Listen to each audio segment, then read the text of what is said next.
Brad Pitt, Jennifer Aniston's wedding. Extravagant details revealed over 20 years later. Aniston and Pitt tied the knot in a lavish Malibu wedding in 2000. Brad Pitt and Jennifer Aniston tied the knot over 2 decades ago, and some of their famous wedding guests are still relishing the moment. Michael Rapaport, who has worked with both Pitt and Aniston, recently spilled a few of the extravagant details about the 2000 wedding. "Anytime you're serving caviar, let me know," Rapaport said on Watch What Happens Live with Andy Cohen on Monday. "I was at Brad Pitt and Jennifer Aniston's wedding. They had a wall of caviar. I still had some saved over," he teased. Cohen replied, "How have you been on the show 87 times, and I've never talked to you about Aniston and Pitt's wedding?"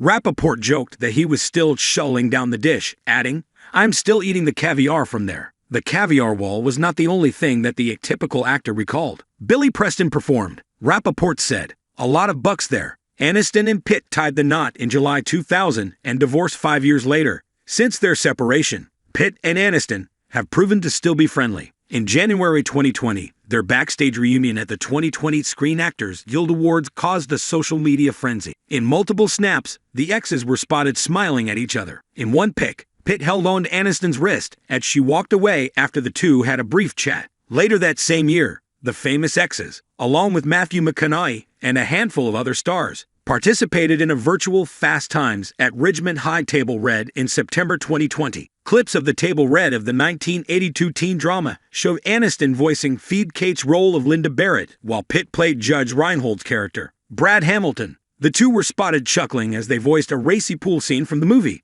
During a 2020 episode of Watch What Happens Live, Andy Cohen pressed McConaughey about sexual tension between Aniston and Pitt. "Could I feel the heat through the screen of Brad? So palpable." "Yeah, it was so palpable." McConaughey laughed at the time. "No, it was. I noticed that after. That's what a lot of the topics were about that, or about them. No, I actually didn't notice anything through the screen. But that made for a good topic the next day," he continued. Following Aniston and Pitt's split, the Friends actress went on to marry Justin Theroux in 2015 before separating in 2018. Pitt and his Mr. and Mrs. Smith co-star Angelina Jolie tied the knot in 2014 before the actress filed for divorce in 2016. The two became legally single in 2019. The former couple are still locked in an intense legal battle over their former French vineyard, Chateau Miraval. Moroccan-born architect and interior designer Rita Kraby is the founder of design firm International Designers. While she began her firm with an office in Casablanca, Morocco, Ms. Kraby recently moved to Miami, where among her first projects in the U.S. is a $30 million residence in Miami Beach. For that residence, she partnered with French furniture company Roche Beaubois, which is celebrating its 60th anniversary. Ms. Kraby's grandmother was a pioneering real estate developer in the 1950s, and she followed in her footsteps. After studying design and architecture in Paris, she launched International Designers, where she's designed luxury residential and hospitality projects in Europe, the Middle East, North Africa, and the U.S. We caught up with Ms. Kraby, 47, to discuss how to create a calming space, how the whole world comes to Miami, and more.